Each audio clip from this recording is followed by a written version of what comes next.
ৰঙৰে জুই জ্বলিলা যি পলাশৰ ডালতে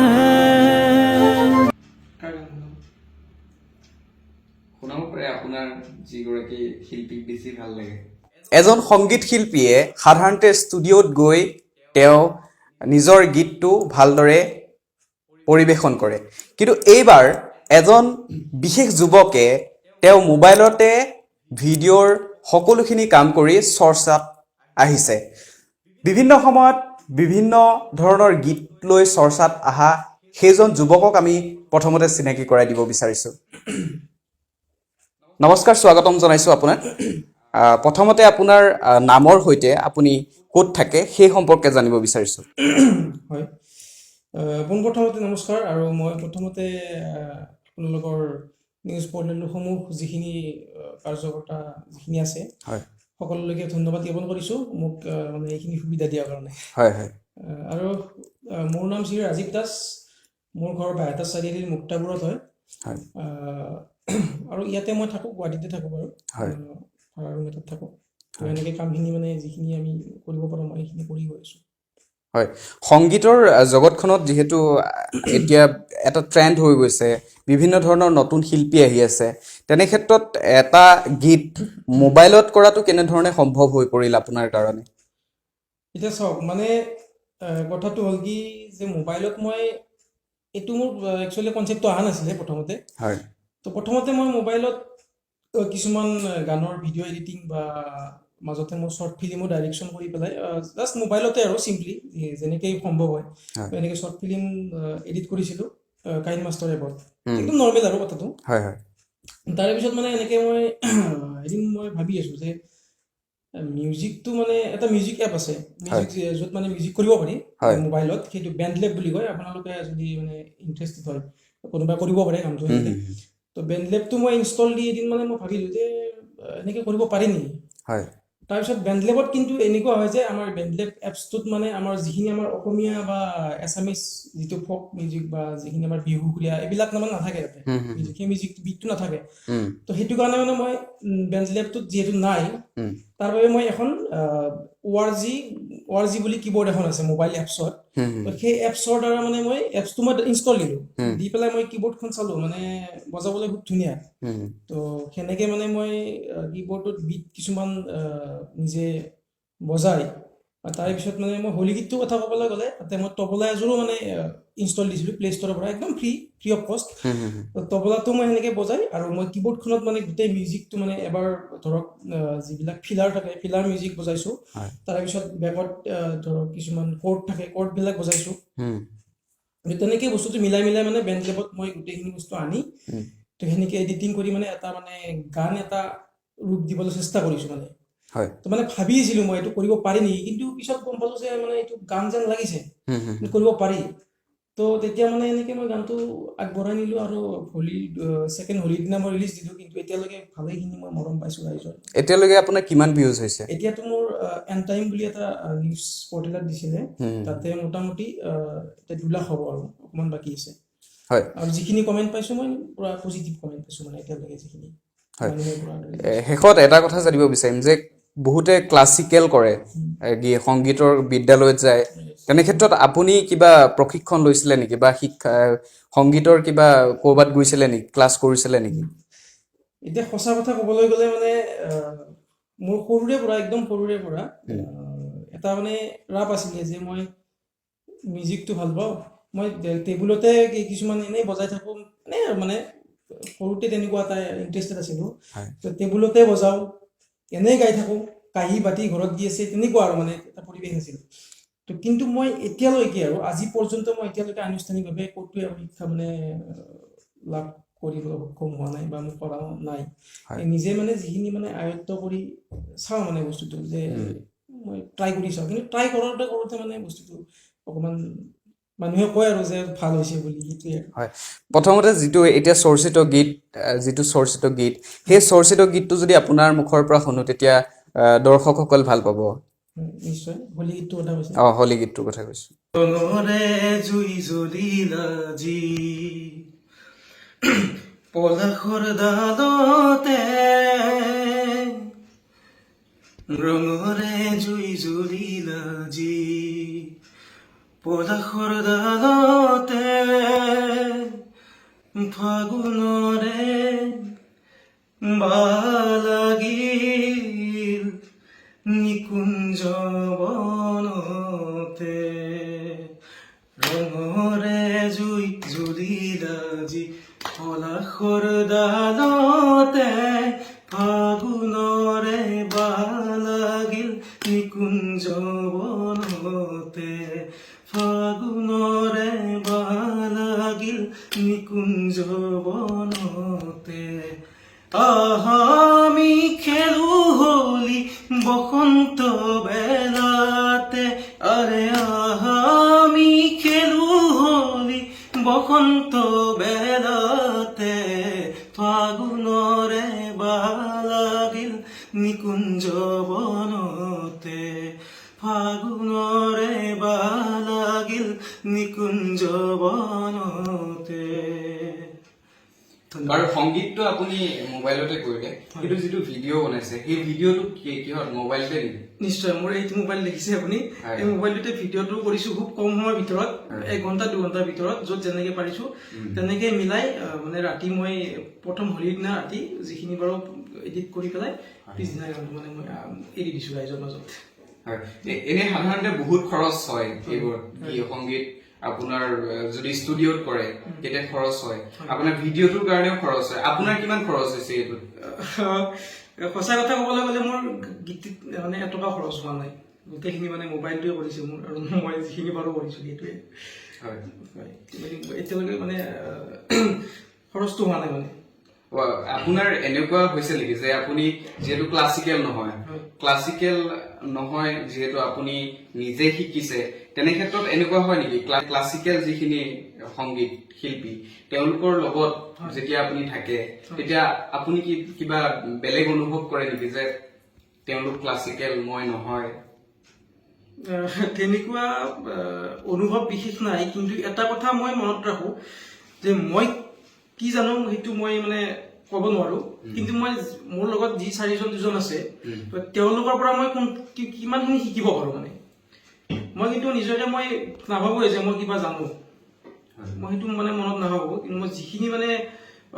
মই চেষ্টা কৰি গৈছো তাৰে পাছতো মানে যিখিনি মই যিবিলাক মানুহ মই লগ পাওঁ ধৰক মোতকে বেছি অভিজ্ঞতা থকা বা এনেকুৱা শিকা বা বহুত জ্ঞান থকা মিউজিকৰ ক্ষেত্ৰত তো সেইবোৰ মানুহৰ পৰা মানে মই যিমানখিনি পাৰো মানে মই এইটো অৰ্জন কৰিব চেষ্টা কৰো কিবা এটা মানে শিকিব চেষ্টা কৰো হয় যিহেতু আপুনি হোলী গীতটোক লৈ চৰ্চাত আহিছে তেনে ক্ষেত্ৰত হোলী গীতটো আপোনাৰ পৰা শুনিলো এতিয়া আৰু কিবা গীত আছে নেকি আপোনাৰ ধৰক নিজে ৰেকৰ্ডিং কৰা বা ষ্টুডিঅ'ত ৰেকৰ্ডিং কৰিছে নেকি আপুনি হয় মই প্ৰথম যেতিয়া ষ্টুডিঅ' ৰেকৰ্ডিং কৰিছিলো তেতিয়া ইমান মানে আপডেটেড নাছিল আৰু বস্তুবিলাক এদিন মানে হঠাতে ভাবিলো যে গান এটা কৰিব পাৰিলে ভাল হ'ল হয় সেনেকে মানে 2018 লাষ্টত প্লেনিং এটা কৰিলো যে এটা ষ্টুডিঅ'ত গান ৰেকৰ্ডিং কৰিম তাৰপিছতে মানে এটা গান এটা লিখিলো মানে একচুৱেলি গানটো মায়ে লিখিলে তাৰপিছত মই তাতে সুৰটো মই কৰিলো নিজে সুৰটো কৰি পেলাই তেনেকৈ মই ষ্টুডিঅ'লৈ আহিলোঁ মোৰ লগৰ এজন আছে তেওঁৰ লগত কথা পাতিলোঁ একেলগে পঢ়াই আছিলোঁ আমি তেওঁৰ ষ্টুডিঅ'তে প্ৰথম গীত কৰিলোঁ ৰূপম নাম বুলি মোৰ লগত তো তাৰ ষ্টুডিঅ'তে মানে প্ৰথম গীতটো কৰিলোঁ সেই তৰামাই বুলি ইমান মানে বস্তুবিলাক ইমান আপডেটেড নাছিলে তথাপিও মানে প্ৰথম আৰু জীৱনৰ প্ৰথম মানে ৰেকৰ্ডিং হোৱাটো হ'ল নেকি হ'ল সেইটো ষ্টুডিঅ'তে কৰিছে বাৰু সি মিউজিকটো কৰিলে মই গানটো গাইছিলোঁ তো তেনে তৰামাই আছিলে গানটোৰ নাম সেইটো মোৰ জীৱনৰ প্ৰথম গীত আছিলে ভাবিছিলো অন্তৰত যি কথা আছে কমে গৈ তোমাৰ আছুতীয়া মৰম হৃদয় ভৰাই লমে গৈ তোমাৰ আছুতীয়া মৰম হৃদয় ভৰাই লমে গৈ তুমি নুবুজা হৃদয়ৰে বেদনা আৰু কিমান সহিম হৃদয়ৰে যাতনা তুমি যে মোৰ হৃদয়ৰে কবিতা তুমি যে মোৰ নুবুজা মোৰ বেদনা হিয়া ভৰা বেদনাতে নিশানো জাগৰি তোমাৰ কথা ভাবি জান্দু চকুলো দুধাৰে তোমাৰ কথা ভাবি জান্দু চকুলো দুধাৰে অকমান ধন্যবাদ এতিয়া আপোনাৰ মই শেষৰ কুৱেশ্যনটোলৈ আহো এতিয়া আপোনাৰ ভৱিষ্যত পৰিকল্পনা কি হ'ব এতিয়া যিহেতু আপুনি সংগীতৰ জগতখনত কাম কৰি আছে তেনে ক্ষেত্ৰত আপোনাক যদি সুধো ভৱিষ্যত পৰিকল্পনা কি আপোনাৰ তেতিয়া আপুনি কি ক'ব ভৱিষ্যত পৰিকল্পনা মানে কথাটো হ'ল যে মিউজিকটো মই একচুৱেলি প্ৰফেশ্যনেলি এতিয়ালৈকে ল'ব পৰা নাই যিহেতু পেশ্যন বুলি ভাবোঁ মানে ভাল পাওঁ খুব বেছি ভাল পাওঁ মিউজিকটো মানে এৰি থাকিব নোৱাৰি তো সেই হিচাপত মানে মিউজিকটো মই সদায় থাকিব আৰু তাৰ লগে লগে মানে নতুন কিছুমান পৰিকল্পনা আছে মিউজিকটোক মানে অকণমান বেলেগ মানে বিশেষ কথা কোৱা নাই মানে বিশেষ কথাটো কোৱা নাই মানে ধৰক কিছুমান বস্তু কিছুমান যাতে অলপমান বেলেগ কৰিব পাৰি বা অকণমান যাতে আপডেট কৰিব পাৰি বা নৱ প্ৰজন্মৰ মাজত যাতে অকণমান আমাৰ অসমীয়া মিউজিকটো অকণমান ভালদৰে যাতে মানে আগ্ৰহী হয় অসমীয়া গীত আজিকালি বহুতে অসমীয়া গান শুনিবলৈ বেয়া পায় বহুত আছে তেনেকুৱা ল'ৰা ছোৱালী তো সেইটো নহয় যে অসমীয়া গানটো আমাৰ মানে ইগনোৰ কৰে সেনেকুৱা নহয় অসমীয়া গানটো যাতে চবেই শুনে চবে যাতে আদৰি লয় বহুতে আদৰি লৈছেও বহুতে লৈ আছে কিন্তু তাৰে মাজত মই যিখিনি মানে বেয়া পায় সেইখিনি কথা কৈছোঁ তো সেই গোটেইবিলাক চবেই যাতে অসমীয়া গান যাতে আদৰি লয় বা অসমীয়া গানটো যাতে এটা আমাৰ গৌৰৱৰ বিষয় হৈ পৰে অসমীয়া যিবিলাক গীত মিউজিক তো তেনেকুৱাকৈ কিছুমান পৰিকল্পনা আছে চেষ্টা কৰিম আৰু পাৰিম বুলি নকওঁ চেষ্টা এটা কৰি চাম আৰু আছে মিউজিকৰ লাইনটোত কিবা কিবি কৰিব ইচ্ছা আছে বহুত ইচ্ছাটো সকলোৰে থাকে সেইটো কিমান দূৰ আগবাঢ়িব পাৰোঁ চাই লওঁ এতিয়া আপোনাক যদি কওঁ আপোনাৰ ভাল লগা গীতটি যদি আপোনাক শুনাই দিবলৈ কওঁ তেতিয়া কোনটো গীত আপুনি শুনাব বিচাৰিব দৰ্শকসকলক ভাল লগা গীত বুলি ক'লেতো মানে অসমীয়া গানবিলাক ভালে পাব প্ৰায় আপোনাৰ ভাল লগা গীত আটাইতকৈ বেছি ভাল লগা তেনেকুৱা গানটো বহুত আছে বাৰু তো এতিয়া মানে কেনেকৈ ক'ব নোৱাৰি যে কোন ভাল লগা বুলি কওঁতে মানে বহুত আহি যায় লিষ্টত আপুনি যদি কয় যে এনেকুৱা এইটো গান গাওক কেনেকৈ গাব পাৰোঁ মই চেষ্টা কৰিম মানে আপোনাৰ মনত থকা বা আপুনি প্ৰেক্টিচ কৰি থোৱা এটা গীত আমাৰ দৰ্শকসকলৰ কাৰণে এটা শুনাব লাগে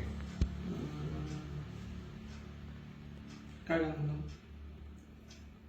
শুনাব পাৰে আপোনাৰ যিগৰাকী শিল্পীক বেছি ভাল লাগে যিহেতু আপোনালোকৰো অনুৰাগী থাকে ন আমাৰ যেনেকে অনুৰাগী থাকে এনেকে আপোনালোকৰো অনুৰাগী থাকে ঠিক আছে বাৰু মই জুবিন দাকো বহুত বেছি ভাল পাওঁ জুবিন দা ক'বই নালাগে বাৰু আৰু পাপন দাকো ভাল পাওঁ এতিয়া মই মানে পাপন দাৰ গীত গাই দিম ঠিক আছে জুবিন দাৰ গানো বহুত ভাল পাওঁ কিন্তু সেই বুলি এইটো নহয় যে মই জুবিন দাৰ গান নাগানো পাপন দাৰ এটি গীত গাই দিছোঁ ভাল লগা গীত এটি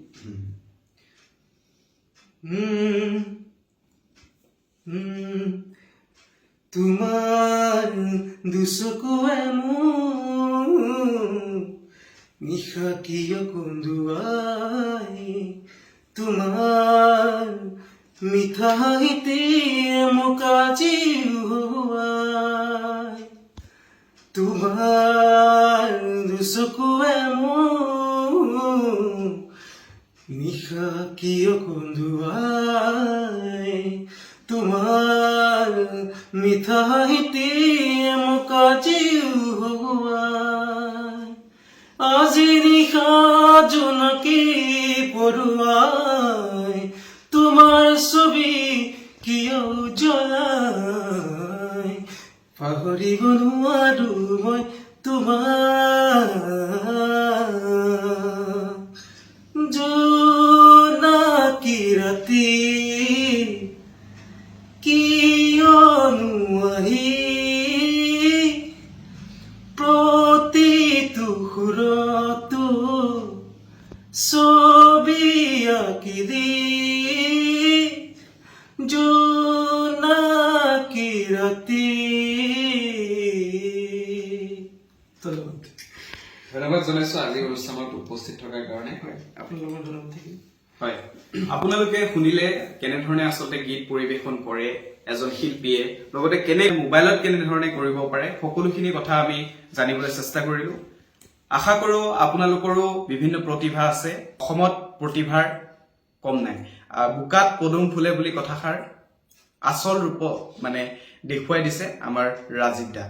ধন্যবাদ চাই থাকিব পাব্লিক টক্স নিউজ ধন্যবাদ